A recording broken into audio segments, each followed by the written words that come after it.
baarargaana malkaballooti ergamtoonni bilchiginnaa dirqamaan hawaasummaan ganda ijaarsisaa jiraachuun himame. Jaalaqaafan fayyeeraa waan qindeeffate qaba. Yeroo adda addaatti jalee fi ergamtoonni sirnichaa rakkoo hubannoo dhabuurraa ka'uun sirna bututaa impaayera Itoophiyaa suphanii qaama isaanii olii jiru gammachiisuudhaaf jecha ilmaan Oromoo irratti dararaa garmalee ulfaataa raawwachuu itti fufanii jiru. Haaluma kanaan godina Baarargee aanaa Malkaaballootti ergamtoonni bilchiginnaa dirqamaan hawaasa mana ijaarsisaa jiraachuun himamee jira.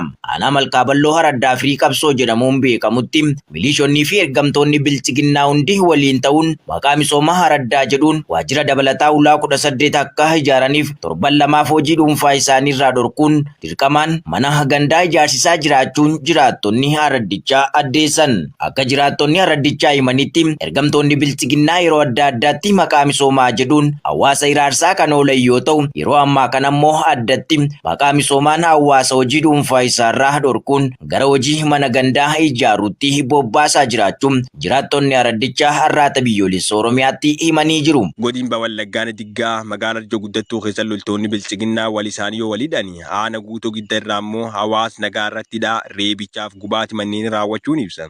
Dabalatisaa akka taanutti isiniif dhiyeesse. Loltoonni safuuf seeruu waraana tokko illee hin qabne loltoonni bilchiginnaa yeroo baay'ee rakkoo keessoo isaanii tuumamuuf dhugaatii alkoolii nammacheessu dhuguun dhukaas bananii hawaasaaf wal isaanii shororkeessu akkasumas ajjeesuu hidhuuf gochoota suukanneessu adda addaa raawwataa jiru. Bifuma kanaan godina Wallaggaa Diggaa magaalaa Ijoo Guddattuu keessa loltoonni bilchiginnaa machaanii hawaasa irra dhukaas banuu wal isaanii walidhaa jiraachuun saaxilamee jira. Gaafa onkoloolessa 2024 aanaa Diggaa magaalaa Ijoo Guddattuu keessa loltoonni faashista biyyamat hawaasa nagaa dararuuf bobbaafaman qarshii hawaasa saamaa walaliin nyaataaf dhugaatii deemanii laakka'u dhugaatii nammacheessu dhuganii magaala walakkaa dhukaas banuun uummata shororkeessuuf wal isaanii hidha walirra raawwatanii jiraachuu namoonni itti dhiyeenyaan beekan irratti biyyoolessa Oromiyaa feeran akka maddeen himanii galgal dhukaasni loltoo sirnichaan magaala isaanii banamuun kan isaan shororkeessa ta'uu himuun walii isaanii illee naasu tokkollee waliif osoo hin qabaatiin loltoonni iddoon hidhamanii dararamaa jiraachuullee dubbatu. Godinichumaana guutuu giddaan lukkeeleen bilchiginnaa hawaasa nagaa irrattidha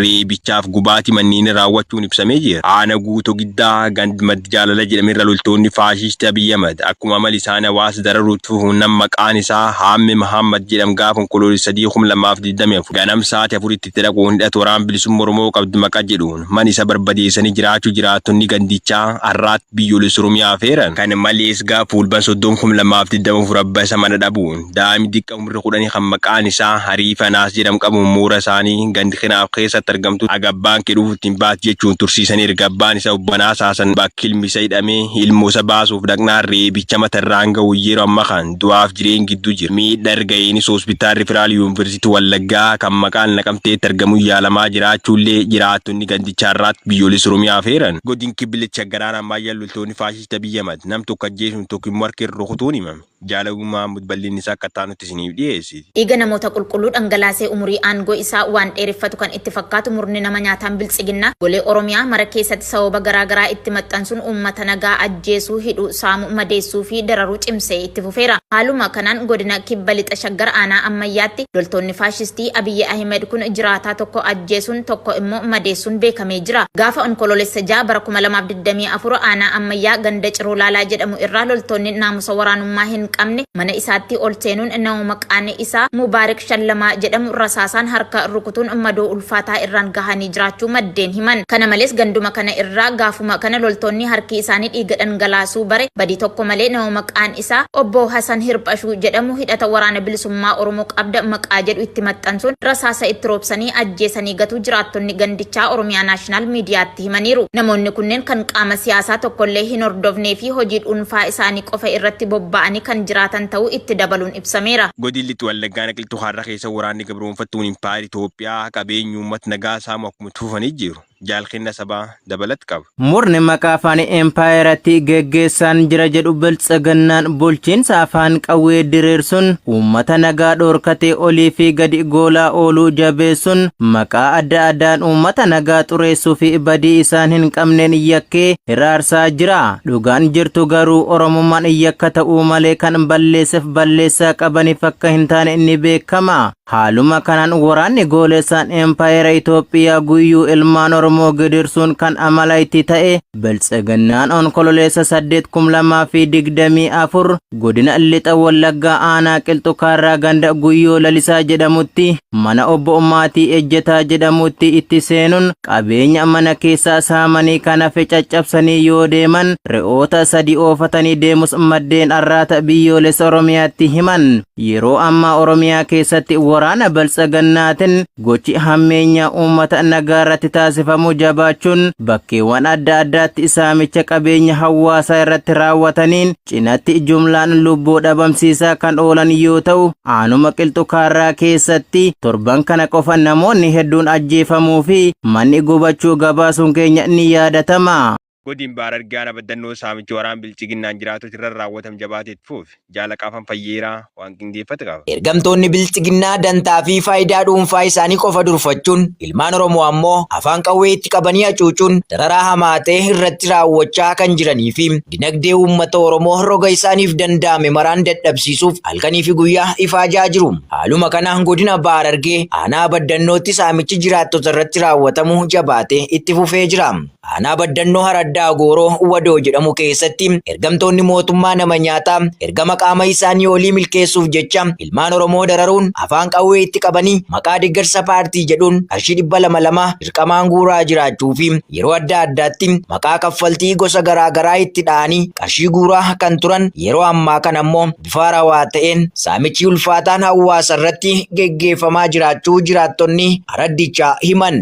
Addatti immoo bulchaan Araddichaa milishoota hawaasa irratti bobbaasee garmalee mirga jiraattotaa sarbuun miidhaa ulfaataa geessisaa jiraachuu maddeen itti dabaluun arraata biyyoolessa Oromiyaaf heeranii jiru. Godin Bawallaggaa Nadiggaatti ergamtoonni bilchiginnaa hawaasa nagaa reebuuf saamuu yoo cimsanii haana guutuu guddaatti ammoo hidhaammeessan jaalkenna sabaa waan qindeeffate qaba. Murni gabroonfataa PP afaanin nagaa labsaa uummata Oromoo irratti duula duguuggaa sanyii geggeessaa jira. Loltoota isaa bobbaasee hawaasa nagaa rasaasan tumsiisaa kan jiru kutaalee Oromiyaa cufa keessaa jiraattota adamsee qabuun hidhatti guuraa reebaa saamaa ajjeesaa qe'ee fi qabeenya irraa buqqisaa jiraachuun ibsamee jira. Haaluma kanaan godina Baha Wallaggaa aanaa Diggaatti ergamtoonni biltsiginnaa hawaasa nagaa reebuu fi saamuu cimsanii itti fufuun hawaasni yaaddoo jireenyaa keessa seenee jira. Gaafa onkololeessa 3/2024 ganda madda jaalalaa jedhamu irraa loltootni sirnichaa badii tokko malee hidhata waraana bilisummaa Oromoo qabda jechuun nama maqaan isaa Mahammad Suufii jedhamu reebicha hamaa ta'e irratti raawwachuun mukatti fannisuu isaanii jiraattonni gandichaa miira gaddaan himan. Kana malees guyyuma kana ganda Qarsaa Daakkoo jedhamu irraa nama maqaan isaa Mahammad Abdallaa Aliyyi jedhamu manaa barbaadanii dhabuun yoo si dhabne qabeenya kee dhabnaa jechuun horii 5 jalaa fuudhanii deemuu jiraattonni gandichaa arraata biyyoolessa Oromiyaatti himaniiru.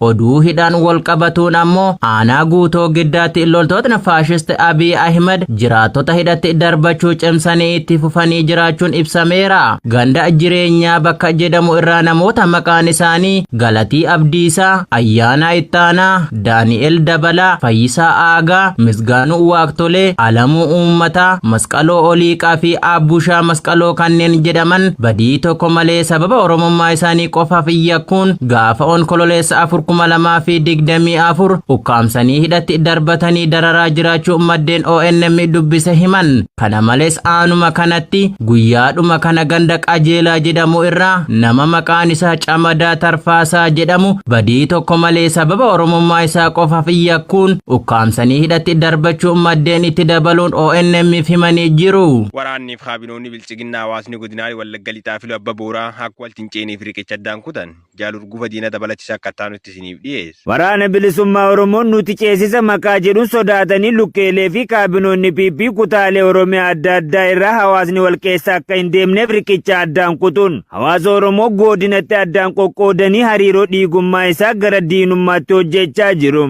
Yeroo ammaa kanas hawaasni godinaalee lixa Wallaggaa fi Iluu Abbaa Booraa akka walitti hin ceeneef riqicha addaan kutanii jiraachuu ibsameera. Torbaan darbe keessa riqicha laga Walajee jedhamu kan godina Iluu Abbaa Booraa aanaa Daarimuu fi Wallagga Lixaa aanaa Sayyoonoolee gidduu gidduutti argamu loltoonni biltsiginnaa fi kaabinoonni caasaa gandaa haaraa ta'anii ramadaman. Riqicha addaan kutuun akka hawaasni walitti hin ceene hariiroo hawaasummaa waliin hin qabaanne gochuun ummaticha rakkoo hamaa keessa akka seenu taasisanii jiraachuu jiraattonni aanota kanneen ONM'if addeessan. Akka maddeen himanitti ummanni Wallaggaa gara aanaa Daarimuutti ce'uun hin barbaachisu jechuun ummata walga'ii baasanii yoo dubbatan namni ajaja isaanii cabsee argame rasaasaan akka rukutamee duu himan. Kuchi biltsiginnaa ummata dhiiga tokkoo fi hiree tokko qabu addaan isaan qoodee yeroo ammaa gamaa gamanatti walitti deemuun rakkisaa ta'e yeroonni addaan citanii jiraachuu jiraattonni aanaalee lameenii arraata biyyoolessa Oromiyaatti himanii jiru. Garuu deesqeen biyya irraa arganniyyuu dabar miseensonni paarlaama Keeniyaa ittaana pirezidaantii aangorra kaafamirra sagalee kennuuf jiru. Jaalmoo isa baa waan qindeeffat qaba. Miseensonni paarlaamaa Keeniyaa itti aanaa pirezidaantii Riigaatii Gaachagua wal dhabdee siyaasaa dhiyeenya kana pirezidaantii Wiiliyaam Ruuttoo waliin taasisaniin booda aangoo irraa kaafamuu fi dhiisuu isaanii irratti sagalee kennuuf jiru. Miseensonni mana maree kunneen himannaawwan biroo hedduu keessaa Gaachaguwaan malaammaltummaa siyaasaa sabaan qoqqoodamuu shaakaluu fi mootummaa salphisuu jechuun himatu. Namni siyaasaa ganna 59 maqaan beekamaan Riigaayijii jedhamuun kan beekamu himannaan isa irratti dhiyaate olola aarii guddaa fi olola qulqulluu jechuun ibsuun qaama shira aangoo irraa isa ari'uuf qophaa'e keessaa tokko ta'uu ibsaniiru. Sagalee kennuu dura ofirraa ittisuuf paarlaamaa duratti ni dhiyaata. Kana booda adeemsi aangoo irraa kaafamuun gara seenetiitti ni ce'a jedhamee eeggama. Gaaffii aangoo irraa kaafamuun Gaachaguwaa ittisuuf abbootiin seeraa gara 20 qacaramuu isaanii miidiyaaleen biyya keessa gabaasan. Walumaa galatti miseensonni paarlaamaa 291 kanneen heera mootummaatiin barbaadaman 117 caalan torban darbe adeemsa aangoo irraa kaafamuu calqabuuf yaada dhiyaatee mallatteessaniiru. Gaachaguwaan falmii itti fufee jiru dhaabuuf yaaliiwwan mana murtii hedduun irratti fashalaa'eera. Yaadni kun sababoota aangoo irraa kaafaman 11 kan tarreesse yoo ta'u himannaa Gaachaguwaan qabeenya hin ibsamne waggoota 2 keessatti qabeenya shilingii Keeniyaa biliyoona 5.2 walitti qabe jedhu dabalateeti. Itti aanaan pirezidaantii kun qabeenyi yaada kana keessatti tarreeffame tokko kan obboleessa isaanii du'aan boqote ta'uu ibsaniiru. Yaadni kun akka ragga'uuf yoo xiqqaate miseensota mana maree biyyaalessaa mana maree gadii keessaa harka 3 keessaa 2 deeggarsa barbaada. Seenetiin yaada kanas yoo deeggare Gaachaguwaan itti aanaa pirezidaantii calqabaa heera mootummaa bara 2010 ragga'een aangoo irraa kaafaman ta'a jechuun BBC'n gabaaseera.